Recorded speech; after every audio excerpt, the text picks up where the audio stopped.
Legislative lectures about civility interrupted by protests as the people paid to make our laws strap in for what could be a long session. Police clear Congresswoman Lauren Boebert of domestic violence allegations, arresting her husband instead. A year into Colorado's new alerts for missing indigenous people, families wonder why they still have to fight for them. It's really hard for me to wrap my head around why we wouldn't have a lot more buy-in from law enforcement. A church in the suburbs wants to shelter people who are living on the streets. That's our purpose, is we really feel a mandate to do that. Their county says no, not here. That's tonight on Next. If the first day of this year's state legislative session is any indication, we are in for division, disruptions, lectures about division and disruptions, complaints about journalists covering the division and disruptions, and a lot less of a focus than usual on actually getting things done at the Capitol. Now, perhaps the legislative session will be peaceable and productive. It's just not how day one went. Marshall Zelling, obviously, no surprise that there were protesters who disrupted day one. No surprise given the number of sergeants at arms that were in the House chambers today and the number of Colorado State Patrol troopers. No, it was only a matter of when the protest would start. The Democrats who run everything at the Capitol are split on a number of issues, including the Israel-Hamas war. It was 37 minutes into day one when a protester, this man with a Palestinian flag, shouted from the gallery. As he was escorted out to the hallway, a coordinated protest in all parts of the gallery continued. State troopers led them all to the hallways where the protest continued some more until they were escorted to the basement and out of the Capitol. Earlier this week, Democratic House Speaker Julie McCluskey censured Democratic Representative Elizabeth Epps for pro-Palestinian outbursts during last year's special session. Epps participated remotely today, calling it shameful when the House video feed was cut off during the protest. Protesters have promised no business as usual, and I asked Speaker McCluskey if she expects this daily no different than the Pledge of Allegiance.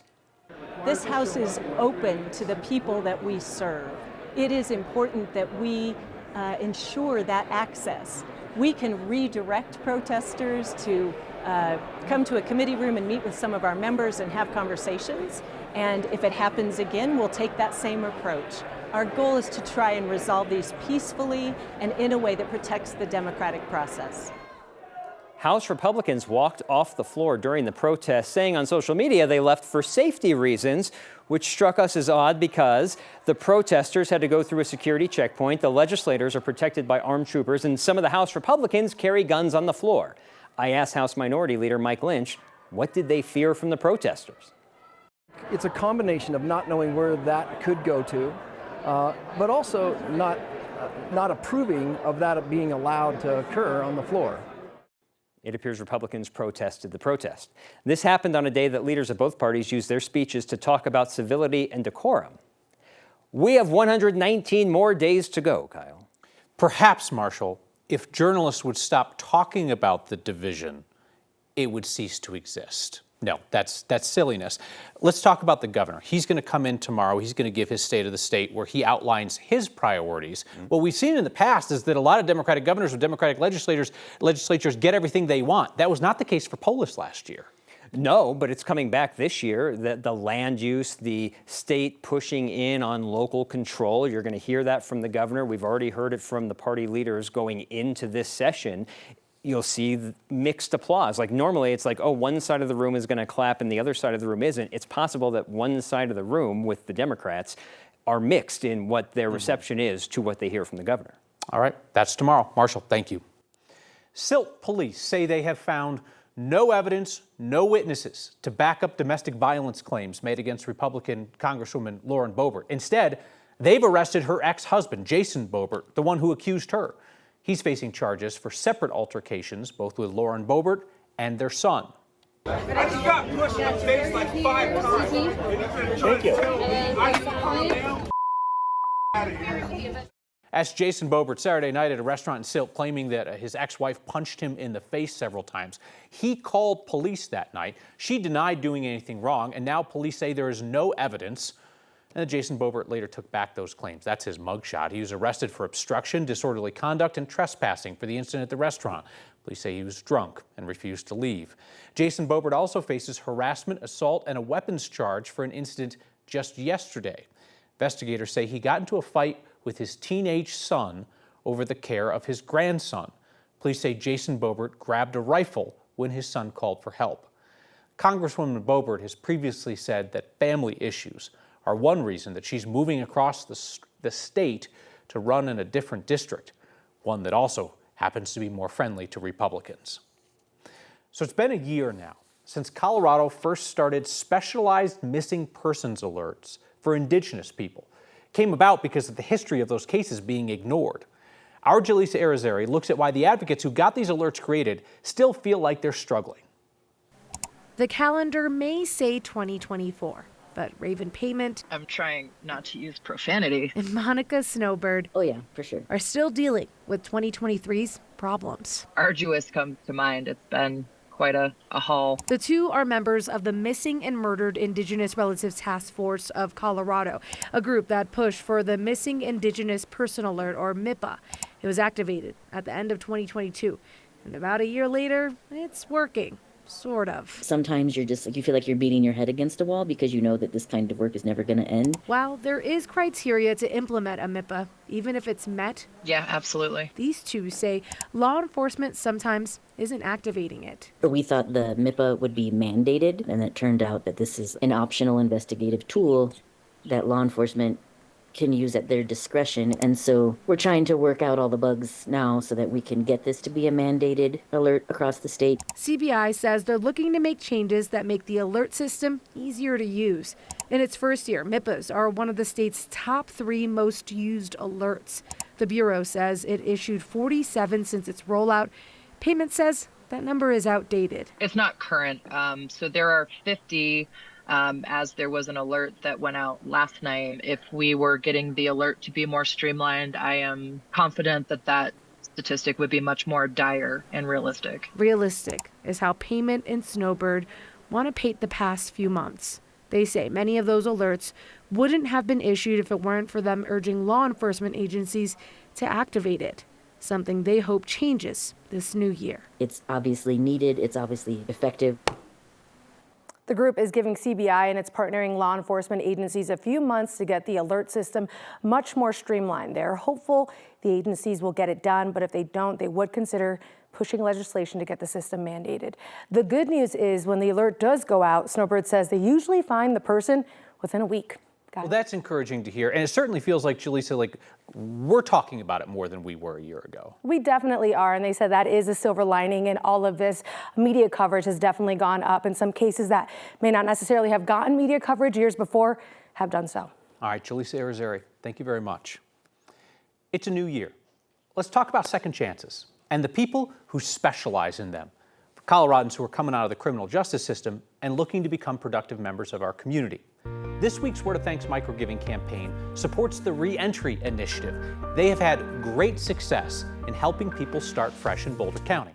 The Reentry Initiative, or TRY as it's called, pairs people coming out of jail or prison with two-pronged help from trained clinical staff with expertise and also with peer mentors who have the lived experience of building a life after incarceration. So they're all working together to rebuild careers, to rebuild relationships with family and friends, to get mental health in a good place. And it's the practical stuff, getting clothes and tools for work, help with education expenses, and first off, housing. The folks who run the Reentry Initiative say that housing is where they could really use our donations to lock in a couple more apartments where people coming out of the criminal justice system can stay, they can be safe, and they can be surrounded by positive influences.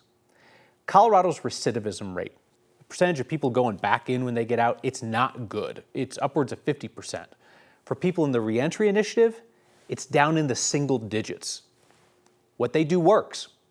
Scan the QR code on your screen or text the word thanks to 303-871-1491 to get that link to donate. I will never ask you to give to a cause I don't support myself, and we know that even $5 helps, so I'll match the first 50 of you that are in for $5. And you can now simplify your giving with a monthly donation to the Word of Thanks Fund. This is something you've been asking for a long time. You put in your information once, and your monthly donation is automatically split among all the nonprofits we feature that month. Use the same QR code or text. We say that we believe in second chances, right? And then people get out, and sometimes they're basically on their own. The Reentry Initiative provides support and incentives to help them not just get by, but to thrive in our community. And this is the action of loving well, is taking care of those that are hurting. A church in Douglas County says it is called to help its neighbors on the street. That effort has them at odds with their local government. More candidates pile into one of Colorado's 3 wide-open congressional races.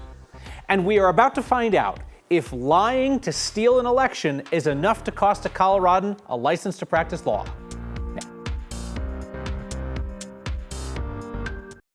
If you're a Republican, have you thought about running for Congress this year? Everybody's doing it. You should really give it some thought. 3 Republican-held congressional districts are up for grabs. And just today, there are 2 new candidates in the district around Colorado Springs, both guys who are known to play the long game. Republican State Senator Bob Gardner is running to replace Doug Lamborn, who's retiring from Congress. Gardner's been serving in the state legislature since 2006. He is perhaps best known for giving these really long-winded speeches as legislative strategy, and also for his efforts to have the legislative session shortened. Gardner told our partners at Colorado Politics, if elected, his priorities would be public safety, border security, and the national debt. And perhaps America's most patient political activist and podcast host Jeff Crank is also running to replace Lamborn. He ran against Lamborn back when that seat was open in 2006. He lost, tried again in 2008, lost, and now all these years later, he's back. Crank and Gardner joined Colorado Republican Party Chairman Dave Williams in the primary. Williams lost to Lamborn in a primary last time around. Williams got into the campaign earlier this week with the use of state party resources and a pledge that he will not resign as state chair. Jenna Ellis, former attorney for Donald Trump, her guilty plea in Georgia could cause her trouble in Colorado. See, this is where she has her law license. And now the group in charge of overseeing attorneys in our state is looking for new sanctions for her role in spreading election rigging lies. Yesterday, Colorado's Attorney Regulation Council filed a complaint before the state disciplinary judge, asking him to consider further discipline against Ellis. She had already been censured in Colorado last year when she admitted lying about this election rigging nonsense. But the council wants a judge to revisit the case now that she has pleaded guilty to a felony in Georgia. This is specific to the fraud claims that she spread down there, but the new complaint argues that Colorado still has jurisdiction over her because she's part of our state bar. Not Chris Bianchi. Lauren Robinson's along now. We are looking at snow in the mountains that could be no joke. No, yeah, we're going to see quite a bit of snow up in the mountains. We're also going to see some snow finally make its way into the Front Range and Eastern Plains. The snow in the mountains has already started, and we've already been seeing snow there. Most of the central and northern portions of the high country have already seen anywhere from 6 to 12 inches. Well, we're going to keep piling on top of that. In the meantime, we're at 32 degrees right now at DIA. We're dry but cloudy. Those winds have finally calmed down a little bit, now coming in from the west-northwest at 6 miles per hour. This afternoon, we saw those winds gusting up to 40, 50 miles per hour in some places. That does affect the wind chill though, so it does feel like 26 degrees outside. The good news is as those winds calm down, the wind chill is less of a factor going into the late night hours where it's already going to be very cold, but we will see those winds ramp back up over the next few afternoons. What we're also going to see is this very large system to the northwest continue to pile its way into Colorado. We're seeing some of those snow showers across portions of the high country along the I-70 corridor dying down a bit right now, but they'll ramp back up this evening and into overnight. So we do have more winter weather advisories in effect from tonight until tomorrow night, but you'll see all of these are west of Denver into the high country where not only are we going to expect roughly 4 to 12 inches of snow, it's also going to gust up to 60 miles per hour up there. So that creates blowing snow, blizzard and whiteout conditions, reduced visibility, hazardous travel. As we go into the morning tomorrow, though, we'll start to see that snow move its way into the Front Range and Eastern Plains. In the meantime, we're dry, mostly clear across the Front Range, lows near 14 degrees. Tomorrow, we're going to see those highs near 25 degrees. Now, we do have wind chill advisories that'll be in effect across central portions of the western slope, but the big story is going to be this weekend. Arctic air settles over the Front Range and Eastern Plains, dropping those temperatures quite a bit, highs in the single digits. We still have a problem with these people that need to be temporarily housed, and we don't have a solution in the town of Castle Rock to do this.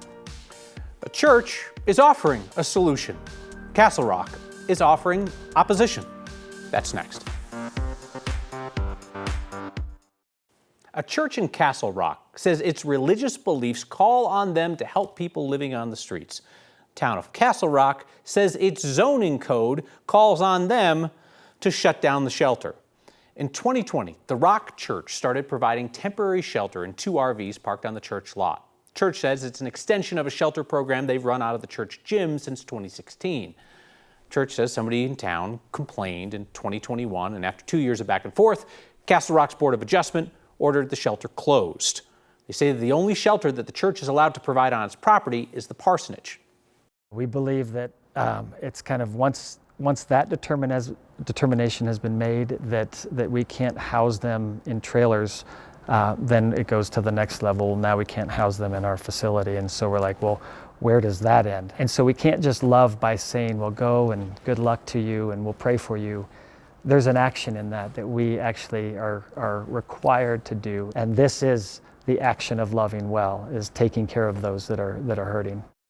So now the church is appealing the decision in court. Town won't talk about it while that plays out. We should note that Douglas County has been vocal, if not proud of the fact, that it does not have any full-time homeless services. People on the streets get transported out of the county. Hey, may I make a recommendation, something that is not from our team, but I read it and I think that you will find it fascinating. It's a long read, so you're going to need a bit of time. Check out 5280 Magazine's investigation into the mysterious Mr. Clark, former star on Colorado's diversity, equity, and inclusion scene. 5280 talks to investors, employees, and advocates who say they felt duped by Aaron Clark, who capitalized on the social justice movement in 2020 to start an award-winning DEI firm. Then employees raised red flags that Clark wasn't paying his employees and contractors. The company closed, and Clark disappeared from Colorado. In his search for Clark, 5280's Chris Walker uncovered nearly 20 years of fraud and theft allegations and convictions under a variety of names across multiple states and even different continents. No spoilers, but the 5280 investigation ends with a conversation with the man himself. It's really interesting stuff. Full article is linked on Next social media pages and on the next section of 9news.com. We'll have your feedback next. Colorado has a pretty poor recidivism rate. Almost half the people who get out of jail or prison go back. The Reentry Initiative is changing those odds. Only about 1 in 10 people they serve end up in trouble again. One of their big needs these days is stable housing. That's how they're going to use our donations from this week's Word of Thanks campaign, to help folks rent some apartments so that they have a safe, stable, supportive place to be while they're wrapped around by all of the other services that this nonprofit provides to get them back into a career and reconnected with their families. Scan the QR code on your screen or text the word THANKS to 303-871-1491 to join me in giving to the Reentry Initiative. A lot of feedback about the protest in support of Palestinians at the Colorado legislature today and the potential for future protests. Zekia says, beautiful. Coloradans have always stood with truth and justice. Mark had a question, though. He said, I guess I don't understand activism. The Colorado Senate and House can't do anything about Israel and Palestine. Shouldn't they be in Washington, D.C. instead? That, Mark, is a common refrain we hear when, whether it's a city council or anybody else takes up this issue. I think they're looking, for nothing else, for symbolic action. Not certain, though, that the Colorado legislature, with everything else it plans to do, is planning to do that. See you next time.